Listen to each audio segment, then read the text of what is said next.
بسم اللہ الرحمن الرحیم۔ السلام علیکم۔ ایک نیا ناول ہے جو بالکل شارٹ سا ہی ہے، 3 4 یا 5 ایپیسوڈز میں ختم ہو جائے گا۔ نمرہ احمد کا نام ہے اس کا، مہر النساء، اور امید ہے کہ یہ آپ کو یوٹیوب پہ اور تو نہیں ملے گا، میں نے سرچ تو کیا ہے۔ تو اب یہ ناول سٹارٹ کرتے ہیں، مجھے اچھا لگا تھا، آپ بھی سنیں، آپ کو بھی یقیناً اچھا لگے گا۔ مومو کا پورا نام مہر النساء تھا، مگر میں نے تمام عمر اسے مہر النساء کہہ کر نہیں پکارا، میں اسے مومو کہتا تھا، صرف مومو۔ پھر بھی میں نے اپنی کہانی کا نام مہر النساء رکھ دیا ہے، کیونکہ یہ میری داستان نہیں ہے، یہ تو مومو کی کہانی ہے، اور مہر النساء کی بھی۔ مہر النساء یعنی عورت کی محبت کی، یہ عورت کی محبت کی کہانی ہے۔ مگر ایسے آپ کو میری بات سمجھ میں نہیں آئے گی، میری بات سمجھنے کے لیے آپ کو مومو کی کہانی سننا پڑے گی۔ میرے اور مومو کی زندگی ایسی ہی تھی جیسے شمع اور پروانے کی ہوتی ہے۔ آپ نے کبھی شمع کے گرد پروانے کو ایک دائرے میں گھومتے دیکھا ہے؟ بہت چاہنے کے باوجود بھی پروانہ اس مدار سے نکل نہیں پاتا، راستہ نہیں بدل پاتا، اور جب شمع بجھ جاتی ہے تو وہ نڈھال سا ہو کر گر جاتا ہے۔ زیاں شمع کو ہوتا ہے یا پروانے کا، میں فیصلہ نہیں کر پا رہا۔ مجھے تو یہ بھی علم نہیں تھا کہ ہم دونوں میں سے پروانہ کون تھا، شاید میں تھا یا پھر شاید مومو تھی۔ مومو کو میں اس وقت سے جانتا ہوں جب وہ مہر النساء ہوا کرتی تھی، اور مہر النساء وہ اپنے پیدائش کے فقط 2 ماہ بعد تک رہی۔ اس کے بعد وہ مومو بن گئی تھی، اور پھر میں نے اسے کبھی مہر النساء پکارا ہی نہیں، بلکہ میں نے تو اسے کبھی پکارا ہی نہیں، اس لیے اس کو مہر النساء کہتے ہوئے مجھے عجیب سا لگ رہا ہے۔ یہ طرز تخاطب بہت اجنبی ہے، بلکہ اب تو مومو بھی اتنا ہی اجنبی ہے جتنا یہ نام۔ مومو کے کان میں اذان میں نے دی تھی، اس کا پہلا بوسہ بھی میں نے دیا تھا۔ اس کو نرس کے کھردرے ہاتھوں کے شکنجے سے اپنے بازو میں سب سے پہلے میں نے ہی اٹھایا تھا۔ میری جگہ اس وقت حیدر کو ہونا چاہیے تھا، کیونکہ مومو اس کی بیٹی تھی، مگر حیدر کے بہت سے مسائل تھے۔ وہ ہفتہ پہلے کے اکنامک فورم میں شرکت کے لیے کینیڈا گیا تھا۔ اسے مومو کی پیدائش سے پچھلے روز ہی وہاں جانا تھا، مگر برف باری کے باعث فلائٹس ملتوی ہو گئی اور وہ وہیں پھنس گیا۔ اپنی جگہ وہ بھی بہت تڑپا تھا، کیونکہ مومو اس کی اور سونیا کی پہلی اولاد تھی۔ حیدر کے کزن اور بہترین دوست ہونے کی حیثیت سے آنٹی نے مجھے فون کر کے بلوا لیا تھا۔ حسن، مجھے اس وقت حیدر کی ضرورت ہے اور وہ نہیں، مگر تم بھی میرے لیے حیدر ہی کی طرح ہو۔ وہ پریشان تھی، اس لیے اپنا پہلا جاب انٹرویو بھلا کر میں دوڑا چلایا اور پھر تمام انتظامات اپنے ہاتھ میں لے لیے۔ جب نرس نے حیدر کی نومولود کمبر میں لپٹی بیٹی میرے حوالے کی تو ایک مسرت بخش احساس مجھے اپنے لپیٹ میں لے لیا۔ میں نے جھک کر بچی کو پیار کیا اور پھر ہسپتال کے سفید اور گرے ماربل سے بنے کوریڈور کے دوسرے سرے پر کھڑی آنٹی کے پاس اسے لے آیا۔ آنٹی، یہ حیدر کی بیٹی ہے۔ اس سوئی ہوئی بچی کو میں نے آنٹی کی گود میں ڈال دیا۔ انہوں نے والہانہ انداز میں بچی کا ماتھا چوما، مگر یکدم سر اٹھا کر مجھے دیکھا۔ ان کی خوشی کے سے تمتماتے چہرے تفکر کی لکیریں ابھر آئی تھیں۔ سونیا کیسی ہے حسان؟ میں نے ایک گہری سانس لی۔ وہ ٹھیک ہو جائے گی۔ میرا مطلب تھا وہ ٹھیک نہیں ہے۔ آنٹی پریشانی سے اٹھ کھڑی ہوئی۔ میں نے انہیں تسلی دینے کی لب کھولے ہی تھی کہ میری پشت پر کسی نے کہا، سونیا کے ہسبینڈ کون ہے؟ میں چونک کر پلٹا۔ میرے سامنے سفید اوور آل میں ملبوس سپاٹ چہرے والی لیڈی ڈاکٹر کھڑی تھی۔ وہ یہاں نہیں ہے؟ سونیا کیسی ہے؟ میرے لہجے میں بے قراری تھی۔ سوری، وہ بچ نہیں سکے، انہوں نے بتایا، اور میں اپنی جگہ سن سا ہو کر کھڑا رہ گیا۔ آنٹی بے اختیار اپنی من چاہی بہو کے لیے رونے لگی۔ میں نے ایک رحم بھری نگاہ ان کی باہوں میں سکون سے سوئی ہوئی بچی پر ڈالی۔ مجھے اس پر بہت ترس آیا تھا۔ کسی بچے سے اس کی ماں چھن جائے، اس کا اندازہ مجھ سے بہتر کون کر سکتا تھا؟ میری ماں بھی 3 برس کی عمر میں مجھ سے دور چلی گئی تھی۔ فرق یہ تھا کہ مومو کی ماں نے اللہ نے اسے دور کر دیا تھا، اور میری ماں کو ایک مرد نے، یعنی ان کے دوسرے شوہر نے۔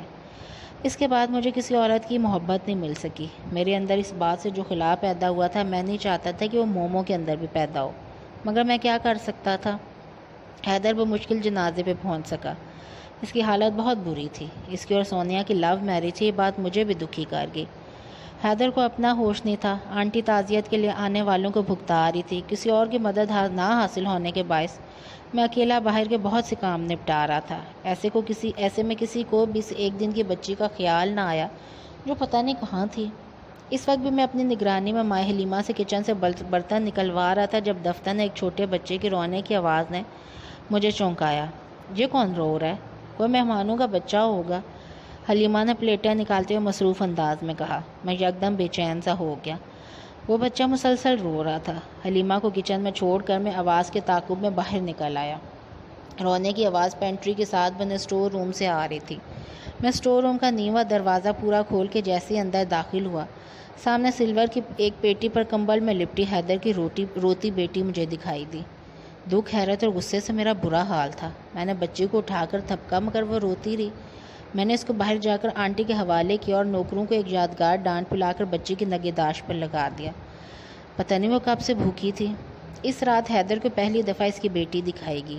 حیدر نے کسی فلمی باپ کی طرح بیوی کا موت کا ذمہ دار بیٹی کو ٹھہرا کر قبول کرنے سے انکار نہیں کیا تھا، بلکہ اس کو اپنے سینے سے لگا لیا۔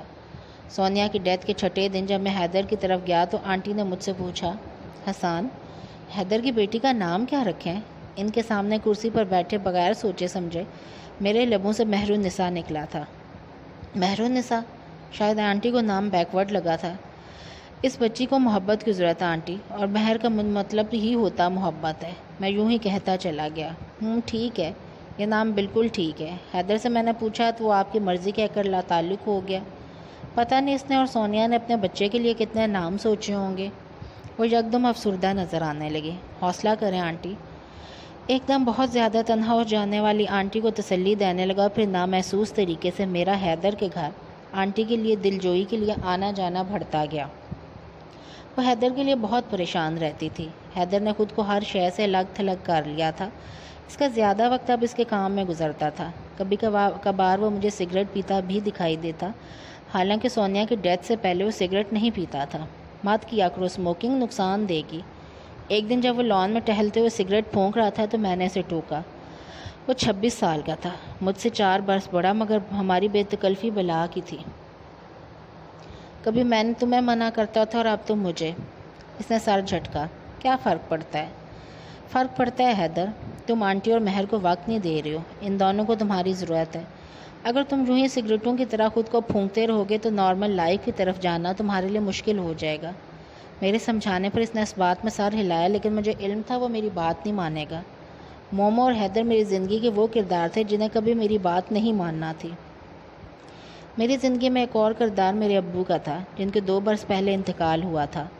بہن بھائی تھے نہیں، میں اکیلا رہتا تھا۔ ان دنوں نوکری تلاش کر رہا تھا۔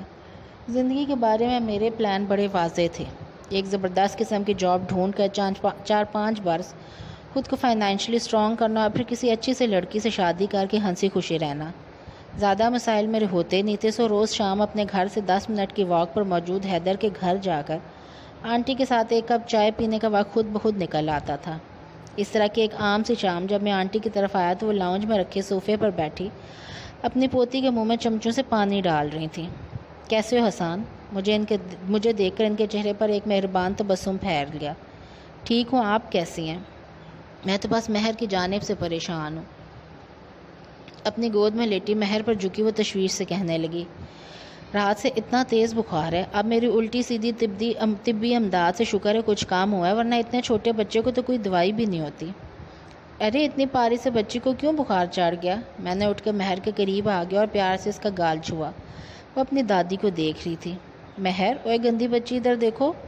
میرے پکارنے پر بھی وہ دادی ہی کو دیکھتی رہی۔ اس نے پنک کلر کی فراک کے ساتھ ہم رنگ اونی جرابیں پہن رکھی تھی۔ مہر ادھر دیکھو۔ میں نے اسے متوجہ کرنے کی ناکام کوشش کی۔ مہر، گندی بچی، مومو۔ غیر ارادی طور پر میرے لبوں سے مومو نکلا۔ اس نے ایک دم اپنی بڑی بڑی براؤن آنکھیں گھما کر مجھے دیکھا۔ مومو دراصل اس ناول کی ہیروئن کا نام تھا جو میں پچھلی رات پڑھ رہا تھا۔ مہر کو دیکھتے ہوئے بے اختیار ہی میرے لبوں سے وہ نکلا اور اس دن سے وہ اس کا نک نیم بن گیا۔ پھر ہم نے اسے کبھی مہر نہیں پکارا۔ وہ بہت پیاری بچی تھی۔ اس میں حیدر کی بہت شباہت تھی، خصوصاً اس کے اوپر والے ہونٹ کا کٹاؤ تو ہو بہو حیدر کی طرح تھا، مگر بھوری آنکھیں اس نے سونیا کی چرائی تھیں۔ جب مومو نے پاؤں چلنا شروع کیا تو اس کا مشغلہ مٹی کھانا بن گیا۔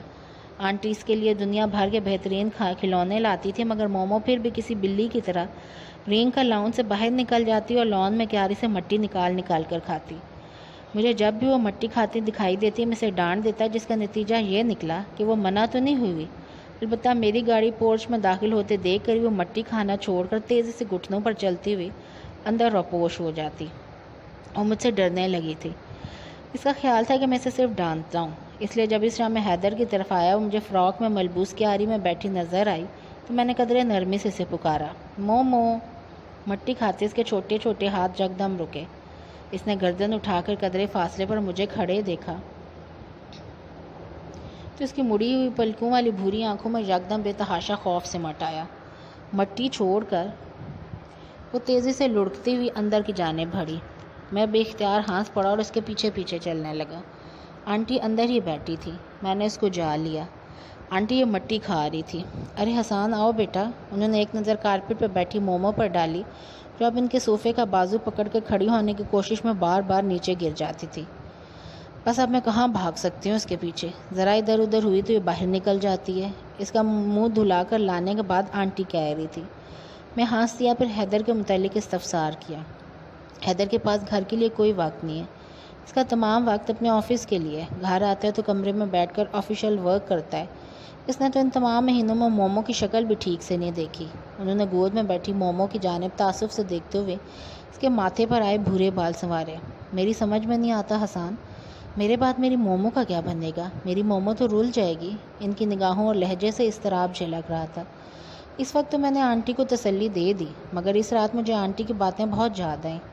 میں نے آپ کو بتایا تھا نا، میری ممی مجھے 3 برس کی عمر میں چھوڑ کر چلی گئی تھی۔ ان کے دوسرے شوہر مجھے نہیں رکھنا چاہتے تھے، سو میں ساری زندگی بابا کے ساتھ رہا۔ ماں کی محبت کی کمی نے میرے اندر جو خلش چھوڑی تھی وہ وقت گزرنے کے ساتھ ساتھ خلا بن گئی تھی، اور اسی خلش اور ذات کے انہی اندھیروں پر ہی تو میں یہ کہانی آپ کو سنا رہا ہوں۔ یہی بات تو میں آپ کو سمجھانا چاہتا ہوں، مگر آپ کو ایسی سمجھ میں نہیں آئے گی۔ آپ جب تک میری کہانی پوری نہیں سن لیں گے، آپ کو میری منطق، میری تھیری سمجھ میں نہیں آئے گی۔ اپنی ماں کی جدائی کے بعد میری تھیری یہ تھی کہ میں دنیا کی ہر عورت سے میری تھیری یہ تھی کہ اس دنیا کی ہر عورت بے وفا ہوتی ہے۔ عورتیں ہمیشہ آخر میں چھوڑ کے چلی جاتی ہیں، بے وفائی کر کے تنہا کر دیتی ہیں۔ میری بات آپ لوگوں کو برے لگے گی جانتا ہوں، مگر آپ کو میری بات سمجھنے کے لیے میری پوری کہانی سننا پڑے گی۔ کدھر ہوتے ہو تم حسان؟ اب تو حیدر کی طرح تمہارے پاس بھی ماں کو دینے کے لیے چند منٹ نہیں۔ مجھے دیکھتی آنٹی بہت شاکی انداز میں کہنے لگی۔ پورے 4 مہینے بعد شکل دکھائی ہے اپنی۔ سوری آنٹی، میں کراچی میں تھا، وہاں پر مسائل ہی اتنے تھے کہ پھنس کر رہ گیا۔ ان کے اپنائیت بھرے شکووں نے مجھے شرمندہ کر دیا تھا۔ مومو کافی بڑی ہو چکی تھی، چلتی پھرتی نظر آ رہی تھی اور تو اور اب بولتی بھی تھی، البتہ مجھ سے ابھی تک ڈرتی تھی۔ اسے دیکھ کر میں نے ایک دوستانہ مسکراہٹ اچھال دی، مگر وہ خاموشی سے اپنی بڑی بھوری آنکھوں سے مجھے دیکھتی رہی۔ میں آنٹی سے باتوں میں مصروف ہو گیا۔ اتنے عرصے بعد مل رہا تھا، کچھ میں سنا رہا تھا تو کچھ وہ۔ بولتے بولتے میرا حل خوش ہو گیا تو میں نے سوچا ذرا بات مکمل کر کے پانی پیو۔ مانی، مومو کی آواز میری سماعت سے ٹکرائی۔ میں نے رک کر بے حد چونکتے ہوئے اپنے دائیں جانب دیکھا۔ مومو اپنے ننھے منھے ہاتھوں میں پانی کا گلاس تھامے کھڑی تھی۔ مجھے حیرت کا جھٹکا لگا۔ مومو، میں نے پانی تو نہیں مانگا؟ میں نے حیرانی سے پوچھا۔ اسے میرے لیے پانی لانے کو کس نے کہا تھا؟ آپ کو پاش لگی ہے، وہ اپنی توتلی زبان میں پوچھ رہی تھی۔ اتنی سی بچی نے اندازہ کر لیا تھا کہ مجھے پیاس لگی اور دوڑ کے میرے لیے پانی لے آئی تھی۔ میں بے حد شاکڈ رہ گیا۔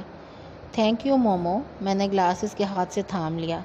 میری مومو بہت کیئرنگ ہے، آنٹی نے پیار سے مسکراتے ہوئے اسے دیکھا۔ جیسے ہی حیدر تھکا ہارا گھر آتا ہے، مومو فوراً اس کو پانی پلاتی ہے۔ مجھ جیسے اپنے آپ سے واسطہ رکھنے والے بندے کو ایک بہت چھوٹی لڑکی کا یہ خیال دے کر بہت حیرت ہوئی۔ مومو کچھ اور بڑی ہوئی تو آنٹی سے اسکول ڈالنے کی فکر میں لگی۔ آنٹی ابھی تو بمشکل 2.5 سال کی ہوگی، آپ اسے ابھی اسکول میں مت ڈالیں۔ حسان، میں چاہتی ہوں مومو اپنی عمر سے 1-2 برس آگے اسٹڈیز کر لے۔ چلو ابھی اسکول میں نہیں ڈالتے، مگر اسے گھر میں نرسری اور پریپ پڑھا کے 1.5 سال بعد ڈائریکٹ 1 میں داخل کرائیں گے۔ وہ پہلے سے پلان کر کے بیٹھی تھی۔ تمہیں نہیں پتہ، میری مومو بہت سمجھدار ہے، اس کا ذہن اس کی عمر سے آگے ہے۔ آنٹی کا مجھے قائل کرنے کے لیے کہا گیا وہ آخری فکرہ میرے ذہن کے پردوں سے چپک کر رہ گیا۔ میرا مسئلہ یہ تھا کہ جو بات میرے ذہن میں ایک دفعہ بیٹھ جاتی تھی وہ کبھی نہیں نکلتی تھی۔ اس روز میں چند کتابیں خریدنے مارکیٹ گیا۔ مطالعہ میرا شوق، میرا جنون تھا۔ کتابوں کے معاملے میں ہمیشہ سے اعلیٰ ذوق اور کریزی رہا تھا۔ اس روز بھی چند اعلیٰ قسم کی کتابیں خرید کر میں کاؤنٹر پر کھڑا پیمنٹ کر رہا تھا جب دائیں جانب رکھے ریک پر سجی چند کلرنگ بکس اور اردو انگریزی کے حروف تہجی کے قاعدوں نے میری توجہ اپنی جانب کھینچی۔ پہلا خیال میرے ذہن میں مومو کا آیا تھا، چنانچہ میں نے چند کتابیں خرید لی۔ شام کو حیدر کی طرف گیا تو جاتی کتابوں والا شاپر مومو کو تھمایا۔ یہ تمہاری ہیں۔ وہ میرے مقابلے صوفے پر بیٹھ گئی اور شاپر سے باری باری تینوں بکس نکال کر دیکھنے لگی۔ اس کے ہاتھ چھوٹے چھوٹے سے تھے اور کتابیں بڑی اور موٹی تھی۔ تھینک یو پر ان کا کیا کروں؟ اس نے سر اٹھا کے مجھے دیکھتے ہوئے پوچھا۔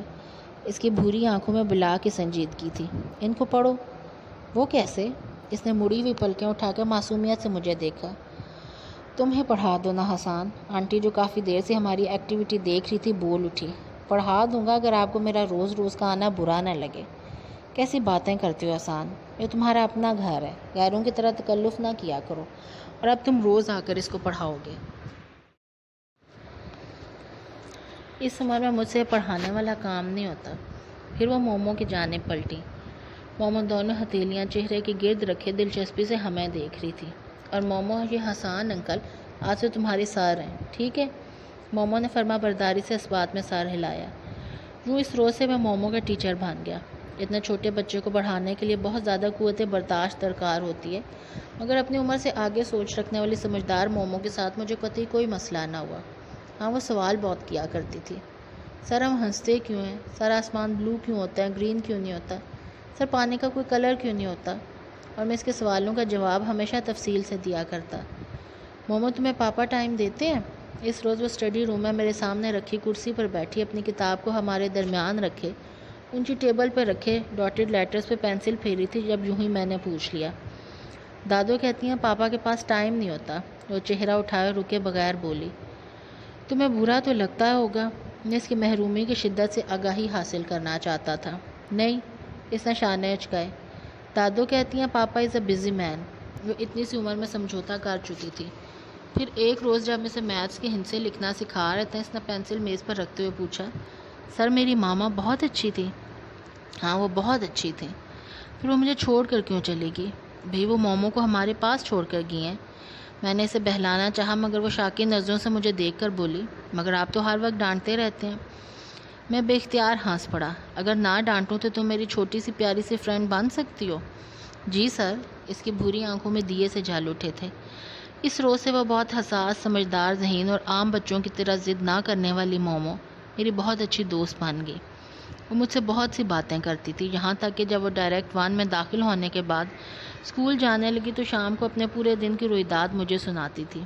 جہاں اس کی پڑھائی کی ذمہ داری مجھ پر تھی، وہاں اس کے school functions, parents teacher meeting attend کرنا بھی میرا فرض بن کے رہ گیا۔ اسی طرح وہ میرا خیال رکھتی تھی۔ جس لمحے میں گھر میں داخل ہوتا وہ بھاگ کر مجھے پانی پلاتی۔ اگر آنٹی کے بسدے اصرار میں شام کو کھانا ان کی طرف کھا لیتا تو مومو ہمیشہ میرے قریب بہت الرٹ سی بیٹھی ہوتی۔ جو ہی میں آخری نوالا لیتا وہ فوراً اٹھ کر ٹیشو کا ڈبہ میرے سامنے رکھ دیتی۔ مجھے کبھی بھی مومو کو کسی بھی چیز کے لیے پکارنے کی عادت ہی نہ پڑی تھی، اس لیے میں ساری عمر سیکھ ہی نہیں سکا کہ اس مڑی ہوئی پلکوں والی لڑکی کو پکارنا ہے۔ حسان صاحب بہتر تھا کہ مہر کے فادر آتے۔ مومو کی کلاس 3 کی انچارج نے مجھے پیرنٹ ٹیچر میٹنگ میں دیکھ کر بے اختیار کہا تھا، وہ ملیشیا گئے ہوئے ہیں۔ کیا وہ ہمیشہ کہیں نہ کہیں گئے ہوئے نہیں ہوتے؟ خیر یہ دیکھیں، مہر النساء نے کلاس روم کا گلدان توڑ ڈالا ہے۔ اسے غلطی سے ٹوٹا ہوگا ورنہ وہ خاصی سمجھدار ہے۔ پھر بھی آپ فائن بتا دیں۔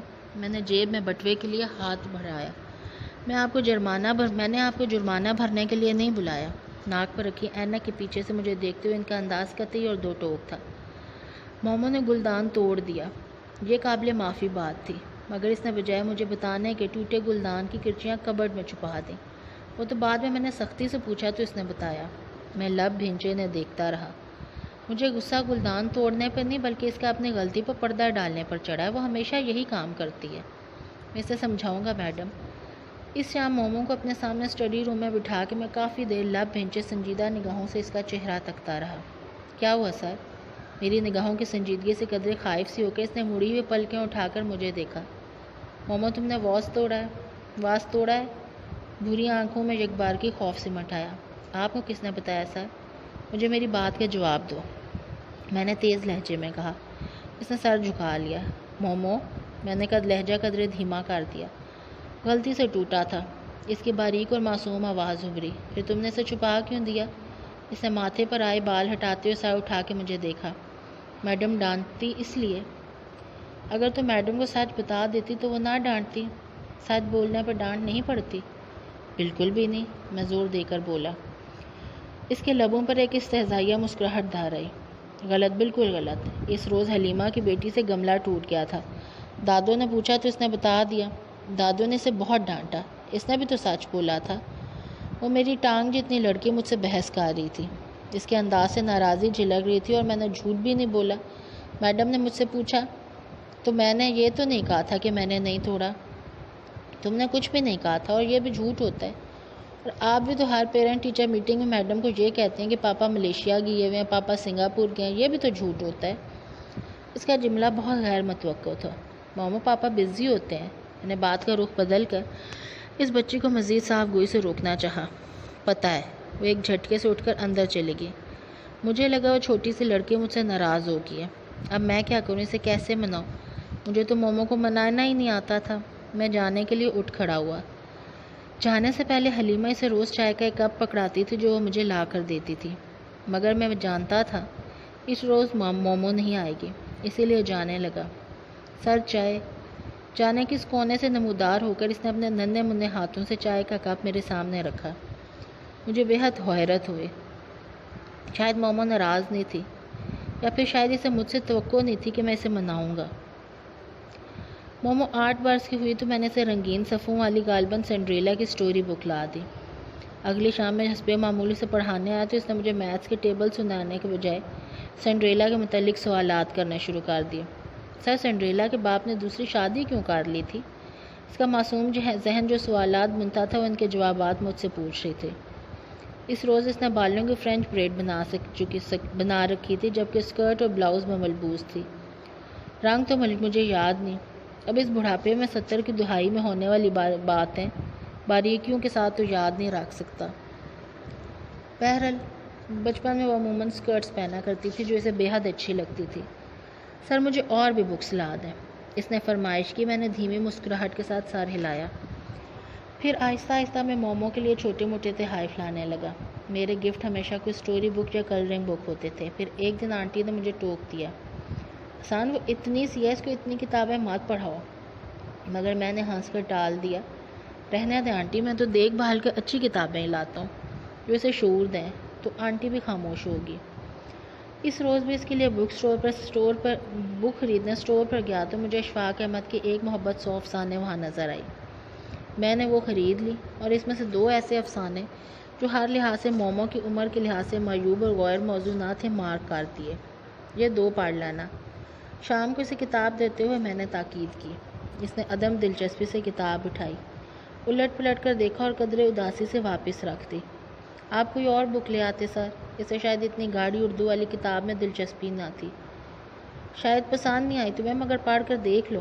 یہ بات نہیں ہے سر، اس نے سر جھٹکا، پھر عادتاً میز پر کوہنی رکھتے ہوئے بولی، دراصل میں یہ پڑھ چکی ہوں۔ مجھے حیرت کا شدید جھٹکا لگا۔ تم یہ پڑھ چکی ہو؟ کہاں سے لی؟ پاپا کی لائبریری سے، وہ بڑے فخر سے مسکرائی۔ مومو، تم مجھ سے پوچھ کر بکس پڑھا کرو۔ اس کے لبوں سے مسکراہٹ یکدم معدوم ہوگی۔ وہ کوہنی میز سے ہٹا کے قدر مؤدب سی ہو کر بیٹھ گئی۔ جی سر۔ وہ ڈر گئی، اس لیے نرم لہجے میں اس سے کہا، وہ اس لیے کہ میں تمہیں ان کا بیک گراؤنڈ وغیرہ سمجھا سکوں گا۔ اس کے چہرے پر مجھے قدر اطمینان دکھائی دیا۔ میرا خیال تھا وہ مجھ پر اعتبار کرنا سیکھ لے گی، مگر یہ میری بھول تھی۔ ہاں، یہی تو میں آپ کو بتانا چاہتا ہوں، یہی کہ ہم میں سے کسی کو دوسرے پر اعتبار نہ تھا، مگر ایسے آپ کو میری بات سمجھ نہیں آئے گی۔ آپ کو مومو کی پوری داستان سننا پڑے گی۔ مومو میرے سامنے بیٹھی سائنس کا ہوم ورک کر رہی تھی۔ میں اخبار پڑھتے ہوئے گاہے بگاہے اس پر نظر ڈال ہی لیا کرتا۔ یکدم مجھے کچھ یاد آیا۔ مومو، میں نے اخبار طے کر میز پر رکھتے ہوئے اسے پکارا، اور جو کاپی پر جھکی ہوئی تھی ہاتھ روک کر مجھے دیکھنے لگی۔ جی سر۔ تمہارا ٹیسٹ ہو گیا سائنس کا؟ جی سر۔ کتنے مارکس آئے؟ پل بھر کو خاموش رہنے کے بعد بولی، وہ تو ٹیچر نے واپس ہی نہیں کیا۔ میں 31 سال کا مرد اور وہ 9 سال کی بچی، مجھے صاف پتہ چل گیا وہ جھوٹ بول رہی ہے۔ کھڑی ہو جاؤ۔ ایک دم میں 2 سے ٹیچر بنتے ہوئے درستی سے بولا۔ وہ ہکا بکا کھڑی ہوگی۔ اپنا بیگ کھول کر مجھے دکھاؤ، میں نے حکم دیا۔ وہ مرے ہاتھوں سے بیگ کھولنے لگی۔ وہ جان بوجھ کر آہستہ آہستہ کھول رہی تھی۔ میں نے بیگ اس سے لے کر کھول دیا۔ سامنے سائنس کا ٹیسٹ پڑا نظر آیا۔ میں نے ایک کاٹدار نگاہ اس پر ڈال کے ٹیسٹ اٹھا لیا، پھر وہ نمبر پڑھ کے ٹیسٹ اس کے سامنے پھینکا۔ یہ اس پر سے 10 میں سے 4 نمبر پڑھ کر مجھے بتاؤ کہ تم نے یہ نیوٹریشن والا سوال کیوں نہیں یاد کیا تھا، اور مجھے یہ بھی بتاؤ کہ تم نے ٹیسٹ چھپایا کیوں۔ اس کی یہ غلطی کر کے چھپا دینے کی عادت مجھے خوب تاؤ دلا رہی تھی۔ اس نے سر جھکا دیا۔ میں ڈرامہ دیکھنے لگی تھی اور چھپایا اس لیے کہ آپ ڈانٹتے۔ میں نے تمہیں 1000 مرتبہ سمجھایا ہے کہ غلطی کر کے اس پر پردے مت ڈالا کرو، مگر تم ہو کے۔ میں غصے سے اٹھا، میز پہ سے چابی اٹھائی اور تیز تیز قدموں سے باہر نکل گیا۔ مجھے مومو پر شدید غصہ آ رہا تھا۔ اگلے 2 دن میں سے پڑھانے نہیں گیا۔ تیسرے روز مجھے ایک عجیب سی فکر مندی ہوئی۔ مجھے اس کو ڈانٹنا نہیں بلکہ آرام سے سمجھانا چاہیے تھا۔ وہ اتنی اکیلی اور میں۔ اسی شام حیدر کی طرف چلا گیا۔ مومو حسب معمول اسٹڈی میں نہیں تھی۔ مجھے وہ سر گچھنوں میں دیے سیڑھیوں پہ بیٹھی نظر آئی۔ میں چند سیڑھیاں چڑھ کر اس کے سامنے جا کر بیٹھ گیا۔ ہیلو چھوٹی لڑکی، اس نے چونک کر سر اٹھایا۔ اس کی بھوری آنکھوں میں سرخی تھی اور گالوں پر آنسوؤں کے نشانات۔ مجھے یکدم بے چینی سی ہوئی۔ کیا ہوا ہے مومو، تم رو رہی ہو؟ اسے نفی میں سر ہلا کر آنکھیں ہتھیلیوں سے رگڑی۔ بتاؤ مجھے کیا ہوا ہے؟ میں پریشان سا ہو گیا تھا۔ کچھ نہیں، اس نے سر ایک دفعہ پھر گھٹنوں پر رکھ دیا۔ مومو مجھے بتاؤ کیا ہوا ہے؟ کیا میری کسی بات پہ ناراض ہو؟ میں نے اس کو شانوں سے پکڑ کر اس کا سر اونچا کیا۔ نہیں سر۔ اس کے انکار پر مجھے حیرت ہوئی کیونکہ میرا خیال تھا وہ میرے ڈانٹنے پر رو رہی ہے۔ پھر مومو نچلا لب کاٹتے ہوئے بولی، سر ضیاء نے بہت برا کیا۔ اس کی آواز بھرائی ہوئی تھی۔ ضیاء کون؟ کیا کر دیا اس نے؟ میں بہت پریشان ہوا۔ جنرل ضیاء اور کون؟ سر۔ اس نے شاکی نظروں سے مجھے دیکھا۔ ضیاء نے کل بھٹو کو پھانسی دے دی ہے۔ لا حول ولا قوت مومو۔ مجھے اس وقت اس پر شدید غصہ آیا۔ یہ بات تھی جس پر تم نے مجھے اتنا پریشان کیا؟ آپ کو افسوس نہیں ہوا سر؟ اس کے انداز میں حیرت تھی۔ مومو یہ پالیٹکس ہے، تم اتنی سی عمر میں ان سیاست دانوں کو نہیں سمجھ سکتی، اور مجھے نہیں پتا تھا کہ تمہیں بھٹو اتنا پسند تھا۔ میرا عملی طور پہ سیاست سے کوئی واسطہ نہ تھا، مگر چونکہ ابو کٹر مسلم لیگی تھی تو ظاہر ہے میری ہمدردیاں ضیاء کے ساتھ تھی۔ ایسے میں مومو کا رویہ میرے لیے حیران کن تھا۔ سر مجھے پالیٹکس کا پتہ نہیں، مگر بھٹو مجھے بہت اچھا لگتا تھا، وہ افسوس سے کہہ رہی تھی۔ دماغ خراب ہے تمہارا؟ جو تمہاری عمر ہے سیاست میں دلچسپی لینے کی؟ خبردار جو میں نے تمہیں آئندہ اخبار پڑھتے دیکھا۔ اتنا پریشان کیا تھا مجھے، اب اٹھو ذرا۔ مگر سر، میں اس کی کہے سننے بغیر اسے باہر لے آیا۔ ارے حسان دیکھو ذرا اس لڑکی کو ہوا کیا ہے، صبح سے کمرے میں باندھ ہے۔ مجھے دیکھ کر آنٹی کو مومو کی اداسی کا خیال آیا۔ یہ میرے ساتھ کھڑی ہیں محترمہ، کچھ نہیں ہوا، بس ذرا سا دماغ خراب ہو گیا، ابھی ٹھیک کر کے لاتا ہوں۔ میں مومو کا ہاتھ پکڑ کے اسے باہر لے آیا۔ کدھر سر؟ کہیں جا کر تمہیں آئس کریم کھلاتے ہیں تاکہ تم پر سے یہ سوگ اترے۔ مجھے ابھی تک غصہ چڑھا ہوا تھا۔ سر؟ اس نے تعصب سے مجھے دیکھا۔ آپ کو پتہ ہے میں آئس کریم نہیں کھاتی۔ اوفو، وہ جتنا میری باتیں یاد رکھتی تھی میں اتنا ہی بھول جاتا تھا۔ مومو کو میٹھے کے نام پہ ہر شے سے الرجی تھی۔ میری زندگی میں آنے والی وہ واحد لڑکی تھی جو چاکلیٹ کو ٹو سویٹ اور آئس کریم کو ٹو کولڈ کہہ کر رد کر دیتی تھی۔ چلو چل کے کڑوی سی کافی پیتے ہیں، وہ تو تم شوق سے پیو گی نا۔ میرے جلے بلے انداز پر وہ ہنستے ہوئے گاڑی کی جانب بڑھ گئی۔ میں نے جو ہی چائے کی پیالی سے آخری گھونٹ پڑا، میرے سامنے والے صوفے سے مومو اٹھی اور اندر چلی گئی۔ حسان شادی کر لو، آنٹی نے اپنا مگ ختم کر کے میز پر رکھتے ہوئے فیصلہ کن انداز میں کہا۔ اچھا؟ قدرے ہنس کر میں نے چائے کا کپ سائڈ پر رکھا۔ ٹالو مت، میری نظر میں ایک بہت اچھی لڑکی ہے۔ ان کی آواز میں ماؤں کی سی فکر مندی تھی۔ اچھا کون؟ میں سگریٹ کے پیکٹ سے سگریٹ نکال کر لبوں تلے رکھی اور لائٹر سے اسے سلگایا۔ اسی پل مومو ہاتھ میں ایش ٹرے لیے لاؤنج میں داخل ہوئی اور اسے میرے صوفے کی سائڈ ٹیبل پر رکھ کر اپنے نشست سنبھال لی۔ اسے علم تھا کہ میں چائے کے بعد سگریٹ پیتا ہوں۔ عفت آپا کی بیٹی نائمہ، اسی سال اس نے ماسٹرز کیا ہے، صورت شکل بھی اچھی ہے۔ اور پھر نائمہ بی بی کی جملہ خصوصیات پر طویل لیکچر دے کر قدرے بے چینی سے انہوں نے پوچھا، اب بتاؤ چلاؤں رشتے کی بات؟ ہوں، جیسے آپ کی مرضی، میں مسکرا دیا۔ نائمہ کو میں کافی عرصے سے جانتا تھا، وہ میری اور حیدر کی سیکنڈ کزن تھی۔ بلا شبہ وہ ایک آئیڈیل لڑکی تھی۔ کس کے رشتے کی بات دادو؟ رشتے کے لفظ سن کے مومو نے نہایت دلچسپی سے پوچھا۔ تمہارے سر کے رشتے کی بات کر رہی ہوں۔ سر کے؟ اس نے حیرت سے مجھے دیکھا۔ سر شادی کریں گے؟ کیوں، کیا شادی کا حق صرف تمہارے ابا کو ہے؟ یوں ہی مذاق میں میرے منہ سے نکل گیا۔ اگلے ہی پل مومو کے چہرے پر پھیلنے والی ویرانی دیکھ کر میں پچھتایا۔ میرا مطلب تھا، اس سے پہلے کہ میں کچھ کہتا وہ تیزی سے اٹھ کر وہاں سے چلی گئی۔ ماں یاد آ گئی ہوگی، اسے یاد آتا دیکھ کر آنٹی نے تعصب سے سر ہلایا۔ میں بھی افسردہ ہو گیا۔ شاید میں نے مومو کو اداس کر دیا تھا۔